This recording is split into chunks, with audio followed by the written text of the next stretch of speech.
дар Қирғизистон банда ё мафияи рабояндагони автомобилҳои гаронқиматро боздошт карданд.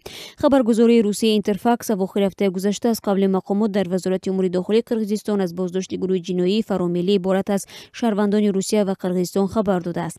Аз дафтари матбуоти вазорати умури дохилии Қирғизистон ба ин хабаргузорӣ гуфтанд, ки дафтари таҳқиқоти вазорати умури дохилӣ дар ҳоли таҳқиқ ин парванда аст. Манбаъ дар вазорати корҳои дохилии Қирғизистон гуфтааст, ки бар пояи маълумоти оперативӣ дар қаламрави Русия як гурӯҳи ҷиноӣ иборат аз шаҳрвандони Русия ва ҳамчунин Қирғизистон ба робудани мошинҳо сару кор доштанд.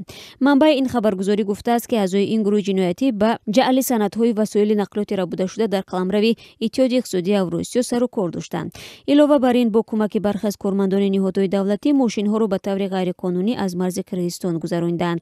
Дар дафтари матбуоти вазорати дохилии Қазоқистон ба ин хабаргузорӣ гуфтанд, ки тибқи маълумоти оперативӣ мошинҳо аз Русия ба яғмо бурда шуда тариқи Қазоқистон ва Қирғизистон ба Тоҷикистон барои мубодила бо маводи мухаддир интиқол меёфтанд.